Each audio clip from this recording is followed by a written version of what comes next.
Hi friends, welcome back to Raji cooks. ఈరోజు మన recipe Bombay chutney లేదా శనగ చట్నీ అంటారు కదా.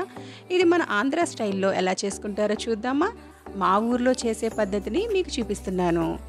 అలాగే ఇలా పిండి కలిపినప్పుడు విరిగినట్లు రాకుండా ఎలాంటి జాగ్రత్తలు పాటించాలో ఈ వీడియో పూర్తిగా చూడండి. ముందుగా కడాయి పెట్టుకుని 1 స్పూన్ ఆయిల్ వేసుకుని, ఆయిల్ హీట్ అయ్యాక ఇందులో కొద్దిగా ఆవాలు, కొద్దిగా జీలకర్ర, అలాగే కొద్దిగా శనగపప్పు, మినప్పప్పు వేసుకుని ఇవన్నీ కూడా బాగా కలుపుకొని దోరగా వేగనివ్వాలి.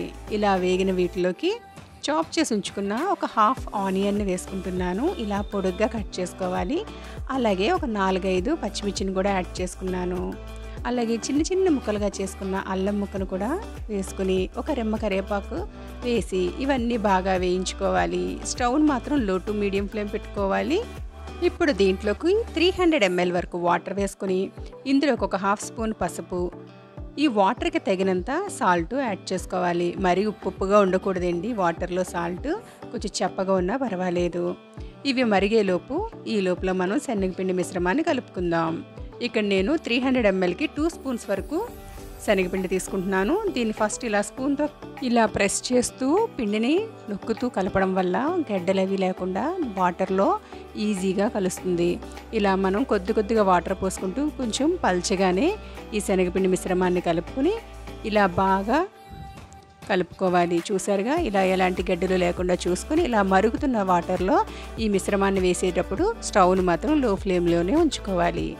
బాగా కలుపుకోవాలి. ఇలా బాగా కలిపి ఒక 1 మినిట్ అయినా కుక్ అవనివ్వాలి. కానీ ఈ ప్రాసెస్ అంతా కూడా లో ఫ్లేమ్లోనే జరగాలి. అలాగే సాల్ట్ సరిపోయిందో లేదో చెక్ చేసుకొని ఇప్పుడు కావాలంటే కాస్త సాల్ట్ని అటు ఇటు అడ్జస్ట్ చేసుకోవచ్చు. ఎంతో సింపుల్గా టేస్టీగా ఉండే ఈ రెసిపీ ఎప్పుడు చట్నీసే కాకుండా ఇలా శనగ చట్నీ కూడా చేయండి. ఇలా బబుల్స్ వచ్చేంత వరకు కుక్ అయితే సరిపోతుంది. అంతే, చక్కగా ఇప్పుడు తీసి వేడిగా సర్వ్ చేసుకోవడమే. ఇడ్లీ, దోశ, బజ్జీ ఎందులోకైనా చాలా టేస్టీగా ఉంటుందండి. ఈ చట్నీని నేను పొట్టు మినపప్పుతో చేసిన ఇడ్లీతో సర్వ్ చేసుకుంటున్నానండి. చాలా గుల్లగా మెత్తగా వస్తాయి ఈ ఇడ్లీలు. ఈ ఇడ్లీ ఎలా చేస్తానో మీరు చూడాలనుకుంటే డిస్క్రిప్షన్లో లింక్ ఇస్తాను, చూడండి.